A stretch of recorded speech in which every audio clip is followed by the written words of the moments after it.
won't talk about it. In any event, I don't want to get started off on this. Yes. I will never stop. Right. At the moment with us from the Congress Party, Nazir Hussain साहब इस वक्त हमारे साथ हैं. Nazir साहब नमस्कार.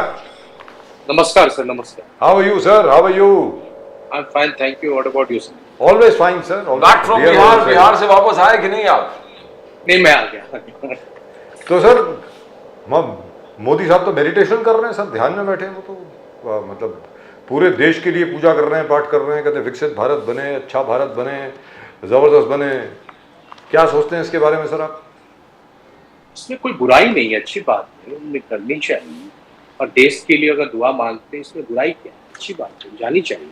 हम इस पे ऐतराज नहीं है, हमें इस पे ऐतराज नहीं है कि वो देश के लिए प्रार्थना कर रहे हैं, आस्था में है, मंदिर में गए हैं, दर्शन कर, इसके कोई चर्चा का विषय ही नहीं. विषय सिर्फ इतना ही है कि पब्लिसिटी ज्यादा है, कैमरा ज्यादा है. जब इतने सारे कैमरे होंगे तो वो कैसे मेडिटेट कर रहे होंगे, कैसे वो उस प्रार्थना को कर रहे होंगे, कैसे वो प्रेयर कर रहे होंगे, ये तो वो जानते होंगे. बाकी उनके प्रेयर से हमें कोई ऐतराज नहीं है, ना देश को कोई ऐतराज है. तो देश को तो ऐतराज है सिर्फ कि उनके हमारे जो उन्होंने काम किया वो अपने काम को बताए और देश के लिए प्रार्थना करें, तो हम सब उनके साथ ही हैं जी. तो अब तो 4 तारीख आने वाली है सर, कल लास्ट फेज है इलेक्शन का. बिल्कुल 4 तारीख आएगी, एक नई सूरज उगेगी, इस देश में इंडिया अलायंस की सरकार आएगी, क्योंकि देश ने बहुत कुछ झेल लिया है. देश ने महिलाओं की इज्जत को भी लूटते देख लिया, देश ने महंगाई की बोझ भी झेल ली, नौजवानों की रोजगार भी चली गई, देश के सेनाओं को कॉन्ट्रैक्ट में, सब कुछ देश ने देखा है. तो अब देश को इस अंधकार से उजाला चाहिए, एक नई सूरज की सबको इंतजार है. जितना हमें इंतजार है उतने देशवासियों को भी इंतजार है.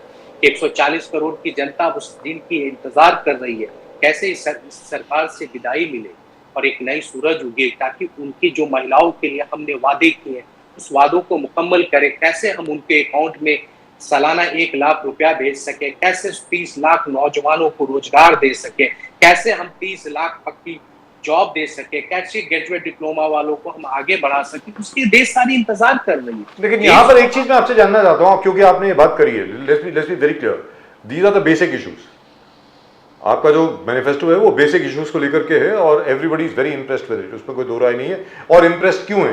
क्योंकि भाई सच्चाई की बात हो रही है ना सर. इलेक्शन कमीशन ने ये नोटिस कैसे भेज दिया कि भाई अग्निपथ स्कीम जो है उसके ऊपर आप बात ना करें?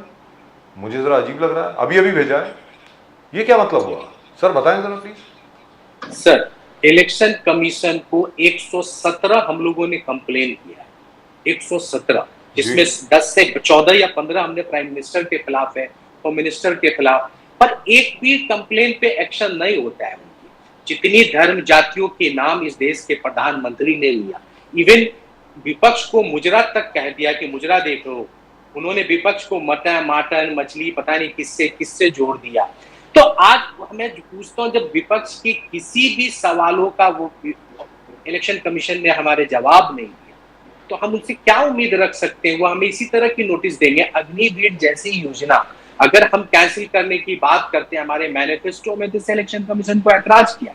क्यों? हमारे देश के भविष्य के साथ वो खेलना चाहते, किस बात पे वो देना चाहते? अगर हमारे 117 कंप्लेन पे इलेक्शन कमीशन ऑफ इंडिया ने एक्शन लिया होता जो धर्म और जात के नाम, जबकि इलेक्शन कमीशन का गाइडलाइन ही है कि धर्म और जात के नाम पे वोट नहीं मांग सकते, आस्था के विषय पे वोट नहीं मांग सकते, पर ये पूरी चुनाव आप देखिए मोदी जी ने सिर्फ राम मंदिर के वोटों पे, हिंदू धर्म के नाम पे, मुसलमानों के खिलाफ जहर उगल के इस तरह से वोट मांगा है. उन्होंने मुजरात तक जैसे अल्फाजों का यूज किया, फिर भी इलेक्शन कमीशन ने कोई जवाब नहीं दिया. इलेक्शन कानून से अख्तियार कर ली.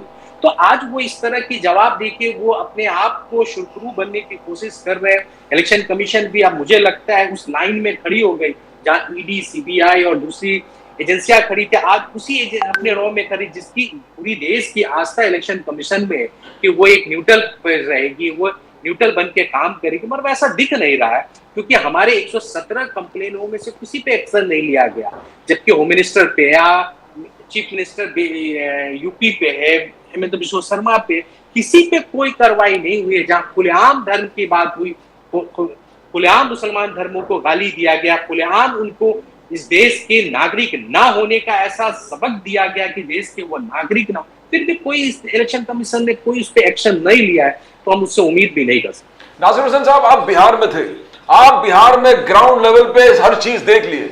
लास्ट टाइम बीजेपी ने 39 आउट ऑफ 40 बीजेपी और अलाइज, मगर आज राहुल गांधी जी, तेजस्वी यादव और पूरे फैमिली एब्सोल्युटली कॉन्फिडेंट है कि ये पूरा काया पलट होने वाला है। Congress is going to score, India alliance is going to score. But BJP का कहना जमीनी हकीकत कुछ और है। उनका कहना है कि कास्ट इक्वेशंस बीजेपी के फेवर में। उनका कहना है कि गए बार भी जिस प्रकार से बीजेपी के 17, जनता दल यूनाइटेड के 16 और एलजीपी के 6, फिर मांझी साहब जो सीएम पूर्व, ये सब जोड़ के उनके समीकरण ज्यादा है। आप नासिर हुसैन साहब ग्राउंड से पूरे स्टडी किए हैं, क्या है वातावरण बिहार में? किताबों में आंकड़े दिखाने बड़े आसान है, जमीन पे उस आंकड़ों को पेश करना बड़ा मुश्किल है। तो जमीन पे आप देख लीजिए तो उनके रैलियों की भीड़ का अंदाजा देख लीजिए। पैसों के बदौलत भीड़ भी लाई जा रही है तो भी भीड़ इकट्ठा नहीं हो रही। आपने तेजस्वी जी के भीड़ देखा होगा, राहुल जी की भीड़ देखा हो, तो जमीन की आवाम बता रही कि हवा का रुख किधर है। हवा का रुख इनके खिलाफ जा चुका है। क्योंकि मैं पलटू राम तो नहीं बोलता हूँ, क्योंकि आप पूछ के आइए नीतीश कुमार पे, आज बिहार की किसी भी आवाम को आज उन पे यकीन है क्या? आज वहां के लोग उन पे भरोसा करने को तैयार नहीं है। क्या मालूम वो कल किधर पलट के चले जाएंगे, कब किधर पलट। और मांझी जी की बात तो आप जानते हैं, वो 16-15 सीट पे जो लड़ रहे हैं, शायद उसमें से एक आध जीत जाए तो बहुत बड़ी बात है। तो वो तो गिनती में रहा। हमारे भारतीय जनता पार्टी के साथ फाइट है। हम भारतीय जनता पार्टी को सिंगल डिजिट में वहां रोक देंगे, ये आप यकीन मानिए। लेकिन ये बताएं नासिर साहब, क्योंकि अभी हम फुटेज देख रहे थे, can we have that Tejashwi Yadav footage on please along with Rahul Gandhi ji? वो मतलब इतना जबरदस्त जो क्राउड का रिएक्शन है, मतलब I haven't seen something like this in a long time. लेकिन क्या ये असल में वोट में तब्दील होगा नासिर साहब, प्लीज? देखिए सर, वोट में तब्दील होगा, क्यों नहीं होगा तब्दील? क्या आज बेरोजगारी चरम पे है या नहीं है, महंगाई चरम पे है या नहीं है, लोगों की हालात बद से बदतर है या नहीं है, किसानों की हालत बद से बदतर है या नहीं है, तो क्यों नहीं ये वोट में तब्दील होगा? जब किसानों के जो बच्चे हैं जो फौज में जा रहे हैं, कोई अमीरों के बच्चे फौज में काम नहीं करते, इसी किसान के बच्चे जाते हैं सरहद के, इस देश के लिए लड़ते हैं और देश के लिए शहीद होते हैं। जब उसे कॉन्ट्रैक्ट के लिए भेज दिया जाए, अग्निवीर जैसे सेवाओं के लिए उन्हें भेज दिया जाए, तो क्या वो किसान इन्हें वोट देगा? जब हमारे नौजवान बेरोजगार हो, क्या इन्हें वोट देंगे? क्या महिलाओं की अस्मिताओं को लुटा जाए, चाहे वो हाथरस हो, उन्नाव हो, क्या ये इन्हें वोट देंगे? मणिपुर हो, इन्हें वोट देंगे? किस बदौलत इन्हें वोट देंगे? हम बार बार कहते हैं कि इस बार हमने जो चुनाव लड़ा है, मुद्दों पे लड़ा है, हमने इन्हें मुद्दों पे लाने की कोशिश की है। तो आप देखें तो ये भटक गए, तो ये म से मंगलसूत्र पे आ गए, म से मच्छी पे आ गए, म से मुजरा पे आ गए, म से पता नहीं किन किन चीजों पे चले गए। तो ये म में भटकते चले गए। हम मुद्दों की लड़ाई लड़ते हैं। तो आप बताइए, यूट्यूब पे आप देखा होगा हमें 600 मिलियन व्यू मिलता है, इन्हें 150 मिलियन व्यू मिलता है, यानी 150 मिलियन व्यू इनके पास है। तो जनता हमें देख रही, इनके बातों पे यकीन नहीं कर रही। आप किसी भी सोशल मीडिया प्लेटफॉर्म पे उठा के देख लीजिए तो व्यूअर हमारा इनसे 4 गुना 6 गुना ज्यादा है। ये हमारे टक्कर में नहीं दिख रहे, ना तो ये जमीन पे टक्कर में आ रहे हैं, ना सोशल मीडिया। तो इनकी बौखलाहट है, तो मंगलसूत्र पे चले आते हैं, धर्म के ऊपर चले आते हैं, मुजरा दिखाने लगते हैं। क्या एक प्रधानमंत्री जैसे कद के लोगों पे इस तरह की अल्फाज या तलफ्फुज अच्छी लगती है? मुझे तो नहीं लगता। दूसरी चीज एक और नासिर साहब, एक और बड़ी डिस्टर्बिंग चीज है, कल जो हुई है, कल हुई है, परसों हुई, when was the last rally of the prime minister? It was day before, right? Sir उन्होंने तो मुंह से धमकी दे दी, मतलब मोदी जी ने तो धमकी दे दी, मेरा मुंह मत खुलवाओ, ये इंडिया अलायंस के जो लोग हैं, ये सर ये क्या है? ये कुछ समझ में नहीं आ रहा मुझे, व्हाट इज द मैटर? तो मैं कह रहा हूं ना, ये हार जब घबराहट में आते हैं लोग, जब डर जाते हैं क्योंकि ये लड़ाई जनता की लड़ाई है, गरीबों की लड़ाई है, मखलूसों की लड़ाई है। तो उनकी एक बौखलाहट है कि वो कहते हैं हम आपको जेल में भेज देंगे, हम उनको जेल में भेज देंगे, एजेंसियों का खौफ दिखाने लगते हैं। पर जनता ने जब फैसला कर लिया है, जेपी आंदोलन जब मूवमेंट हुआ था तो आपको भी याद होगा, वैसे ही जनता आज सड़कों पे है। जब संसद आवारा, जेपी ने ही कहा था ना, जब संसद आवारा हो जाए तो सड़कें, पर आज मोदी जी को सोचना पड़ेगा क्यों ये आवाम उनसे पिछड़ती चली जा रही है।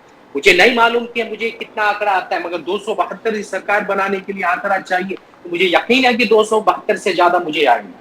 मगर ये 400 पार का नारा देने वाले आज इनकी हालत क्या हो गई है? क्योंकि कोई नेता जमीन पे टिकने को तैयार नहीं है, जमीन पे बात कर, क्योंकि जनता इन्हें हर जगह से भगा कर रही है, उनके संसद से बात करती है, कहाँ है मेरा रोजगार, कहाँ है हमारी महफूजियत, कहाँ है हमारी हिफाजत, बताओ क्यों तुमने हमें रोजगार नहीं दिया, क्यों हमें बेरोजगार छोड़ दिया, क्यों अग्निवीर पे लाके छोड़ दिया, क्यों महिलाओं की हालात नहीं बदली, क्यों गरीबों की हालात नहीं बदली, क्यों किसानों की हालात नहीं बदली, क्यों नहीं मंडी में सही रेट मिली, क्यों नहीं किसानों को सही दाम मिली? तो जनता पूछ रही है ना। जनता जब पूछेगी, और जनता क्यों ना हमारे भरोसों पे यकीन करे, क्योंकि हमने जो वादा किया है हम उस वादों को मुकम्मल करेंगे तो जनता हमारे बातों पे यकीन करेगी। तो मैंने अभी आपको कहा, सोशल मीडिया आज के तारीख में यूट्यूब पर मुझे लगता है आवाम सबसे ज्यादा देख रही है, तभी तो 600 मिलियन व्यू हमें आता है और 150 मिलियन व्यू उनको आता है। तो आप फर्क देखिए, तो जनता ने फैसला कर लिया है, इनको भेज देना। अब इनके धमकी से ना हम डरते हैं, क्योंकि जब गोरे अंग्रेज हमें ना डरा पाए तो ये काले अंग्रेज मुझे कैसे डरा? नासिर साहब उत्तर प्रदेश, बिहार तो आपने समझा दिया पोजीशन क्या है। उत्तर प्रदेश में भले हम लोग जन सैलाब देख रहे हैं, राहुल गांधी जी, अखिलेश यादव के जो रैलीज है, पूरे जिस प्रकार से एंथुसियास्टिक क्राउड वहां पर आ रहे, लग रहा है कि बिके क्राउड नहीं है, पैसे लेके नहीं आए, ये दिल से सपोर्ट करने के लिए आए। वो दिख रहा है, फोटोग्राफ में दिख रहा है, वीडियो में दिख रहा है, हर फुटेज में दिख रहा है।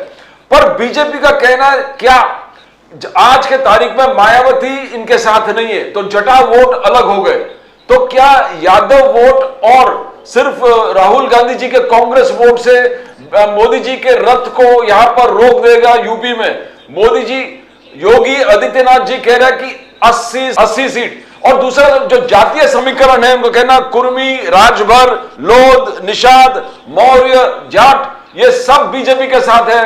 तो क्या सिर्फ यादव और इंडिया अलायंस कांग्रेस के वोट जीता पाएंगे? नासिर हुसैन साहब, मैं यहाँ पे न्यूट्रल होकर एनालिसिस करता हूं, मैं एक प्रवक्ता की तरह जवाब दूं तो बेहतर नहीं है।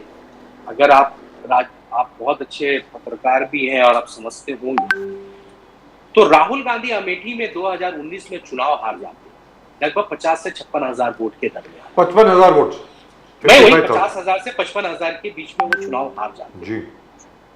और वहां पे मायावती के से 2014 में, पता नहीं समझ रहे या नहीं समझ रहे, समझने की कोशिश करिए। जब दलित वोट मायावती के साथ इंटैक्ट है, उसकी वोट हमें ट्रांसफर नहीं हो रहा है। आप 2019 का चुनाव देखें तो राहुल गांधी चुनाव सिर्फ इसलिए हार गए कि मायावती जी के साथ मेरा अलायंस था वहां पे। अगर मायावती का कैंडिडेट वहां अलग लड़ता तो स्मृति ईरानी नहीं जीत पाती। आप देख लीजिए, क्योंकि ये मैं नहीं कहता हूं, आप कहीं भी आप डाटा एनालिसिस करें तो दलित वोट ऑटोमेटिकली ही बीजेपी को ट्रांसफर हो जाएगा जहां पे मायावती का कैंडिडेट नहीं हो। तो आप यकीन मानिए कि इस बार उनकी हार इसलिए तय है कि मायावती अकेले लड़ रही है, पूरी दलित वोट मायावती की तरफ जाएगा। और एमआई समीकरण है, ओबीसी समीकरण है, चाहे कोई कि ये समीकरण जो है कांग्रेस के साथ और उनके साथ ही आएगा और बीजेपी की जीतना बहुत मुश्किल हो जाएगा।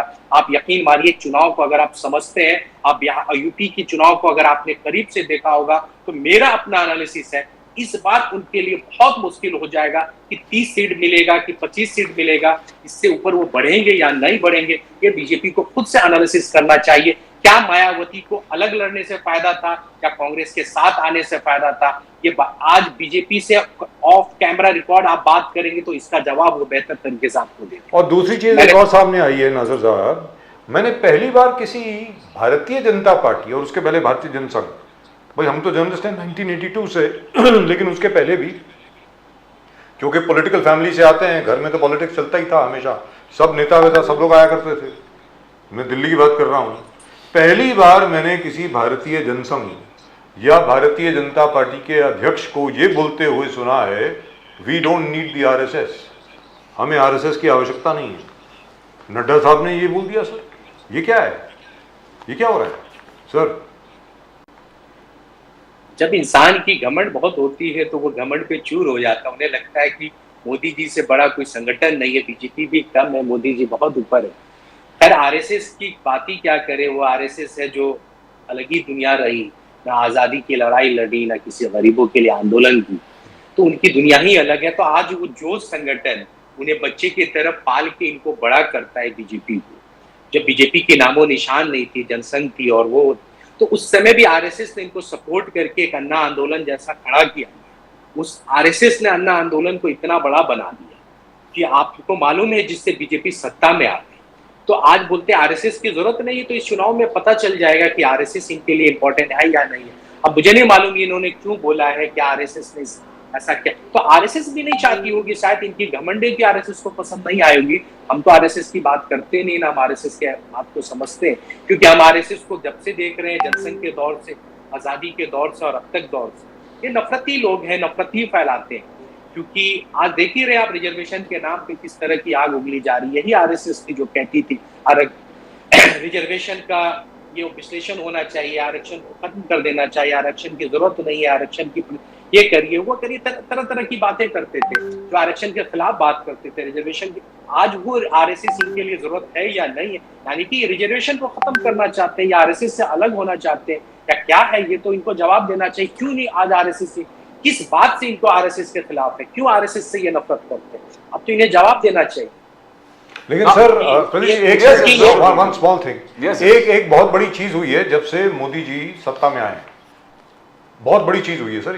ये क्या है कि I hope it gets corrected, whoever comes to power, even if Mr. Modi comes back to power or you come to power, I hope it gets corrected।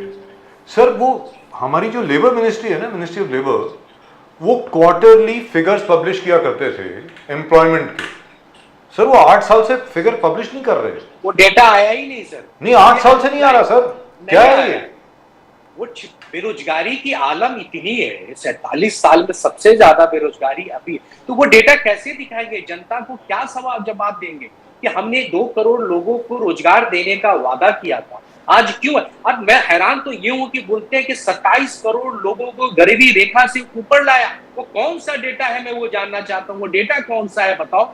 मैंने संसद के अंदर मनीष तिवारी ने सवाल किया था कि कौन सा डेटा, पर उसका जवाब संसद के अंदर नहीं दे सके। नहीं, अभी नहीं उसका रिपोर्ट, उन्होंने वो रिपोर्ट के हिसाब से आया था कि मनमोहन सिंह ने 25 करोड़ लोगों को गरीबी रेखा से ऊपर लाया, उसका डेटा है हमारे पास। ये डेटा नहीं दे सके, मनरेगा में पैसा नहीं दे सके, लोगों को बेरोजगारी पे छोड़ दिया, लोगों के पास काम नहीं है। आप बिहार यूपी के ट्रेनों में देखिए तो दर दर घर के गरीब के बच्चे पलायन कर रहे हैं, अपने घर रुकने को तैयार नहीं है। क्या वो माँ बहनें इन्हें पैसे देंगे? जो बच्चे कम उम्र में काम करने के लिए दिल्ली मुंबई शहरों की तरफ रुख कर रहे हैं, वो घर वीरान है, घर पे कोई चिराग जलाने वाला नहीं, क्या वहां की माँ बहनें इन्हें वोट देंगे? तो लोग पूछ रहे हैं ना बेरोजगारी क्यों है। अगर रोजगार होता तो यूपी बिहार में लोग काम करने जाते, क्यों यूपी बिहार के लोग दूसरे शहरों में आज दर दर धोखा खा रहे हैं? क्यों ये राज ठाकरे जैसे लोग उनको ठोकरे मारते हैं? क्यों ऐसे राज ठाकरे लोगों की वजह से उन्हें यहाँ दर दर की गालियां सुनने पड़ती है? उस राज ठाकरे के साथ अलायंस करने वाले पार्टी को कोई वोट देगा? तो नॉर्थ इंडिया के लोग पूछ रहे हैं कौन से राज ठाकरे से तुमने अलायंस किया है? वो जो बिहार यूपी के बच्चों को मारता था, वो जो बिहार के रेलवे में एग्जाम देने गया उसे कत्ल कर दिया गया, उस राज ठाकरे के साथ अलायंस करने वालों को तुम वोट दोगे? तो वहां के लोग पूछ रहे हैं, जो नफरती लोग हैं, जो स्टेट के वर्जन से बांट देते हैं, क्या ऐसे लोगों को वोट देंगे? तो वहां की आवाम पूछ रही है नॉर्थ इंडिया की, क्या राज ठाकरे से अलायंस करने वालों को वोट मिलना चाहिए या जमानत जब्त होना चाहिए? ये वहां की आवाम फैसला करेगी। नाज़िम साहब, हाल ही में मोदी जी ने कहा कि आर्टिकल 370 ये जानबूझकर परिवारवाद फैमिलीज ने इसको इनकॉर्पोरेट किया, एक भय का वातावरण बना के, उस भय के माध्यम से वॉल ऑफ बेनिफिट, परिवारवाद वाले फैमिलीज को पैसे इसमें कमाने मिला, बेनिफिट्स कमाने को मिला, बहुत सारे लाभ इस आर्टिकल 370 से हुआ। और वो मोदी जी है कि इस चीज को खत्म किया। 70 इयर्स के आसपास कंटिन्यूस चला है, खत्म हो गए। तो इसमें कितने सच्चाई है? क्या फारूक अब्दुल्ला फैमिली, गांधी फैमिली, अब बाकी जितने फैमिली इसको गेन कर रहे थे? महबूबा मुफ्ती सईद फैमिली, यस मैं बोलता हूँ, अच्छा आपने नाम अच्छा मेरा करेक्ट भी कर दिया। 370 से इन 3 परिवार को बहुत फायदा हुआ, महबूबा मुफ्ती सईद को, उमर अब्दुल्ला फैमिली को, हो सकता है वो कांग्रेस परिवार को भी उसमें काउंट करते हैं। आप मुफ्ती मोहम्मद सईद होम मिनिस्टर किसके सरकार में थे? पीडीपी के साथ अलायंस करके मुख्यमंत्री बनाने वाले कौन सी सरकार थे सर? उमर अब्दुल्ला को विदेश मंत्री बनाने वाले कौन थे सर? इनसे जवाब, इन्हीं परिवार के कंधों पे आप कश्मीर में जाते हो, इन्हीं परिवार, यानी उस मलाई का हिस्सा आपके पास भी था, तभी तो भारतीय जनता पार्टी आरएसएस परिवार ने उसको लूटा होगा 370 से, तभी तो उन्हें मालूम है कि 370 से पैसा आता था। इन्हीं परिवारवादियों के साथ उनका अलायंस था, महबूबा मुफ्ती सईद के साथ, सईद के साथ, आपके उमर अब्दुल्ला के साथ, फारूक अब्दुल्ला के साथ, उनके साथ इनका था। इसलिए भी इनको मालूम है कि मलाई आता होगा, हमें तो नहीं मालूम है कि आ रहा है। पर बीजेपी को अब इस पे भी हम लोग अगर सत्ता में आए तो जांच कराएंगे कि इन परिवार वालों के साथ रह के कितना पैसा इनके पास आया है। तो अच्छा आपने एक मुद्दा दे दिया, ये भी मैं नोट करता हूं कि इस पैसे कैसे ट्रांसफर हुआ, ये इसका जवाब मोदी जी को देना पड़ेगा। मोदी जी को कितना पैसा इस परिवार वालों ने दिया उमर अब्दुल्ला साहब को विदेश मंत्री बनाने के लिए, महबूबा मुफ्ती सईद को मुख्यमंत्री बनाने के लिए 370 से कितना पैसा ट्रांसफर हुआ, उसका जवाब मोदी जी को देना पड़ेगा, क्योंकि इस 370 से पैसा बहुत जनरेट हुआ है। ये खुद देश के प्रधानमंत्री ने बोला है। जिस तरह से अडानी अंबानी के बोला था कि टेम्पू भर भर के पैसा कांग्रेस के पास आ, हमारे एआईसीसी के लोग खड़े हो गए कि वो कौन सी टेम्पू आ रही है, ताकि हमें नेशन नाउ जैसे या दूसरे चैनलों को हम लोग ऐड दे सके। अगर वो टेम्पू आ जाता तो हम पक्का आपको ऐड देते, पर हमारे पास वो टेम्पू आया नहीं। वो सर बीच में डाइवर्ट हो गया होगा, हमने पता का एड्रेस बोल के वो पंडित दीनदयाल के तरफ चला गया, और उसकी भी जांच होगी, क्योंकि इसकी सबूत, जिंदा सबूत किसी ने दिया है तो हमारे देश के प्रधानमंत्री ने दिया है, उसके आई विटनेस है, तो ये भी जांच होगी। इस तरह 370 से पैसा आया, वो किधर गया, और अडानी अंबानी के घर से जो टेम्पू निकला वो पैसा कहां आया, उसकी भी नहीं। तो ये देश के प्रधानमंत्री जब बोल चुके हैं तो हमें पक्का यकीन है इस 370 से पैसा आ रहा था, और ये दो परिवार वालों ने इनको दिया, इस पे भी जांच होगी। क्या बात है साहब, क्या बात है। तो सर चलते चलते अभी ये भी बता दें, एक बार कहते हैं ये माइनॉरिटी अरे तो ये सोचना चाहिए कि रिजर्वेशन पे पूरी चुनाव इन्होंने इसी पे लड़ा है कि मुसलमानों को रिजर्वेशन नहीं देना चाहिए। अरे तो हमने एक मंडल कमीशन से एक जरूर गलती हुआ, मेरा जहां तक सोचना है कि मंडल कमीशन ने ओबीसी को तकरीबन 52% बोला, पर आपको पता है हजारों 8 साल 7 साल 9 साल पहले वो जितने ज्यादातर मुसलमान जो है वो दलित ओबीसी थे, वही लोग कन्वर्ट हो गए।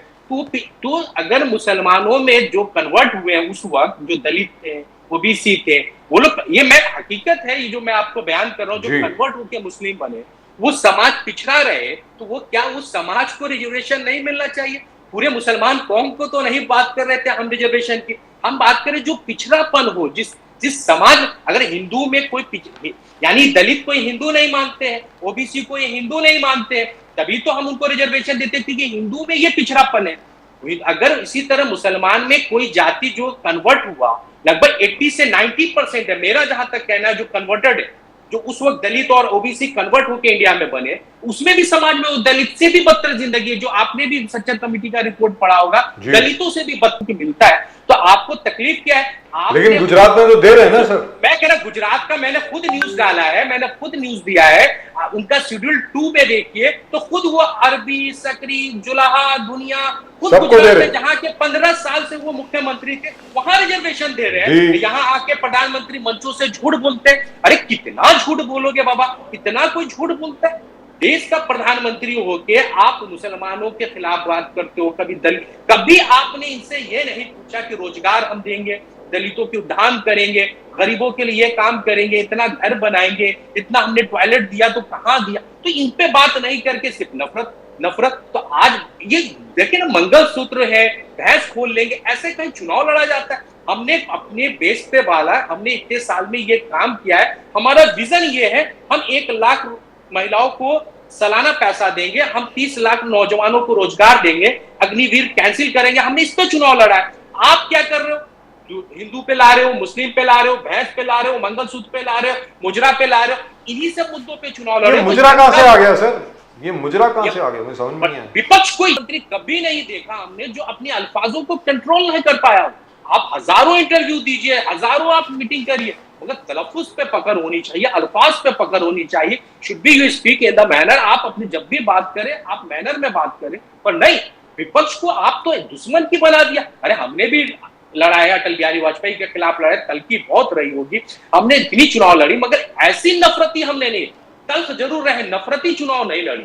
ये तो नफरतों से चुनाव लड़ते हैं। तो ऐसी नफरतों को जनता कभी बर्दाश्त नहीं करती है, हर जनता इन्हें उखाड़ फेंकती है। तो इससे कभी इमरजेंसी का मुद्दा, जो इमरजेंसी का अभी कोई मतलब नहीं, जो नेता आज मौजूद नहीं है, तो ये आप देखेंगे ये चुनाव में कभी पटेल जी को नेहरू जी से लड़ा देंगे। जिनको ज्ञान नहीं है गांधी के बारे में, वो भी गांधी के बारे में बात करने आते हैं, क्योंकि गांधी को ये जानते नहीं है ना। ये सावरकर को जानने वाले लोग तो गांधी को पढ़े नहीं होंगे, इनको मालूम 82 में पड़ता है कि कोई गांधी थे। ऐसा प्रधानमंत्री आपने देखा है कभी कि जो 82 की गांधी मूवी देख के मालूम पड़ता है कि कोई गांधी था? अरे इससे पहले कोई गांधी नहीं थे। कमाल के लोग हैं। दुनिया के किसी मुल्क में चले जाए, मैं लगभग 40-50 कंट्रियों में गया होगा, मैंने जहां भी गया तो गांधी जी के स्टैचू देखी। पता नहीं ये कौन से कंट्री में बोलते हैं दुनिया में विश्व डंका हमारा बज रहा पर गांधी जी की मूर्ति नहीं देख पाते, गांधी जी के स्टैचू नहीं देख पाते। तो इनसे क्या सीख मिलेगा देश को? There is, by the way, just one small thing for our viewers, जो अभी नासिर साहब ने बात करी, 1980 तक there were 95 universities all over the world, 95 universities पूरी दुनिया में, 1981 की बात कर रहा हूं, who had full-fledged courses on Gandhi. This is just for the information of our viewers. जी अब आप बोलिए। आपने एक और अल्फाज में चलते चलते मैं ही बोलता हूँ, आप हमेशा मुझे बोलते हैं चलते चलते क्वेश्चन करता है। अभी इन्होंने एक मुद्दा, मैं जब से महाराष्ट्र में आया हूँ तो जितेंद्र अवार्ड के खिलाफ इन्होंने खोला है कि उन्होंने एक फोटो गलती से फाड़ दी। अरे तुम्हारी शर्म तब कहाँ मर गई जब सावित्री बाई फुले के खिलाफ तुम्हारे गवर्नर ने आके यहाँ पे बोला, गंदी अल्फाज से बोला, छत्रपति शिवाजी महाराज के खिलाफ बोला, तुम्हारे प्रवक्ता ने बोला, तब तुम्हारी शर्म कहाँ मर गई थी? तब अपमान तुम्हारे तुरुप को आ गया हो भी महाराष्ट्र के धरती पे। तो मैं बार बार बोलता हूँ, गजब तमाशा हुआ हिंदुस्तान के तकदीर के साथ, गजब तमाशा हुआ हिंदुस्तान के तकदीर के साथ। महापुरुषों का अपमान हुआ महाराष्ट्र के जमीन के साथ। तो इन्होंने महाराष्ट्र के जमीन को बदनाम किया, तो छत्रपति शिवाजी महाराज को किसने गालियां दिलवाई? सावित्रीबाई फुले को किसने गालियां दिलवाई? महात्मा फुले को गालियां किसने दिलाई? तो यही भारतीय जनता पार्टी है। तो भारतीय जनता पार्टी को महाराष्ट्र की जनता ने रिजेक्ट कर दिया है, तो हिंदुस्तान की जनता ने भी रिजेक्ट करने का काम कर रही है। नासिर साहब, लेकिन संबित पात्रा साहब तो बोलते हैं कि भगवान जगन्नाथ जो है वो मोदी जी के भक्त हैं। अब इससे बड़ी बात क्या होगी? अब चलिए मैं क्या बोलूं, अब भगवान ही इनके भक्त हो गए जी बोला, तो चलिए मैं मान लेता हूं उनसे गलती हुई, उन्होंने माफी मांगी, मैं 2 मिनट के मान भी लूं।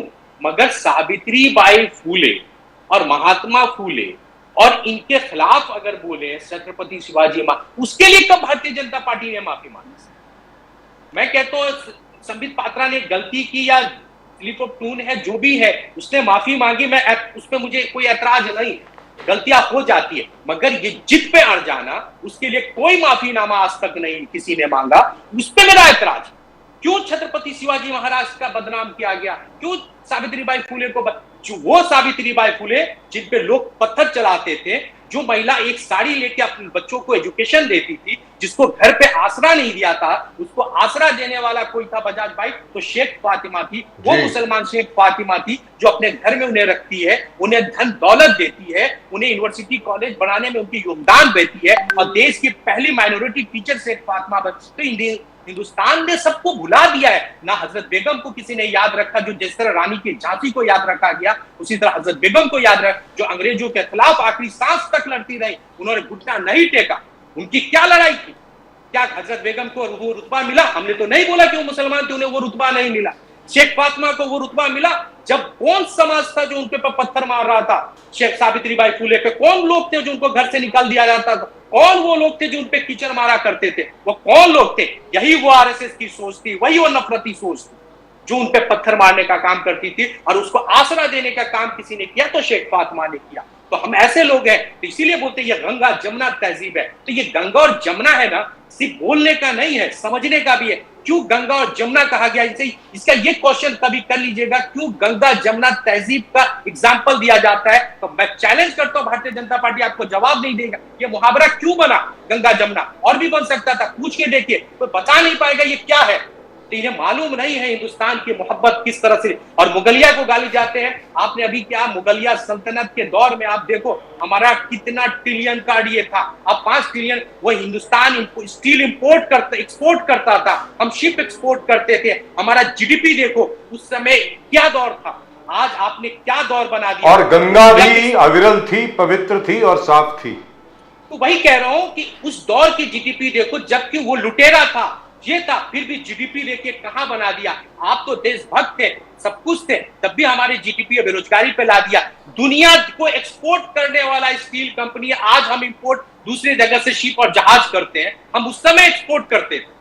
तो दौर देखिए, उस दौर में क्या जीडीपी थी। तो मुगलिया सल्तनत ने लाखों बुराइयां थे, कुछ अच्छाइयां भी, उसने कुछ अच्छाइयां भी, हर एक में होती है, हर एक में होती है। तो आप बार बार हर एक मुगलों को में। जिंदा करते हो। अरे मुगलिया सल्तनत फना हो गई, खत्म हो गई, उसको नाम लेने वाला आज कोई नहीं है, तो उसको जिंदा रखा है तो किसी ने, तो भारतीय जनता पार्टी ने रखा। Right, thank तो you so मुगलियों much, के- sir. नासिर मुगलियों साहब, के all the इतिहास best to पे you. कभी बात करो, कभी मुगलियों के इतिहास पे बात करो, तो देखो मुगलियों को काम क्या, उसके काम पे मुकाबला करो, उसके नाम पे अब उस काम पे अगर मुकाबला करोगे तो हिंदुस्तान $25 ट्रिलियन पे पहुंच सकता है। उसके काम को देखो, इस जहां शिक्षा नहीं था, एजुकेशन नहीं था, दुनिया की $22 ट्रिलियन की इकोनॉमी थी उस समय। क्यों थी $5 ट्रिलियन की? तो सोचना, उसको रिसर्च करना चाहिए। कोई बुराई नहीं है किसी चीज को पढ़ाई करने में। कि किस Right, तरह से thank ये you so GDP much, sir. बनी। We've run out of Thank you, sir. time. Thank you Nasir so Saab, much. all the very best to you, especially Thank you. all the best to you for the 4th of June. Yes. Thank you, Namaskar, sir. Thank you, sir. Thank you, namaskar. Nasir Saab gets very emotional on, Yes. on something, and he has a right to be emotional. Why not? I mean, and at the moment,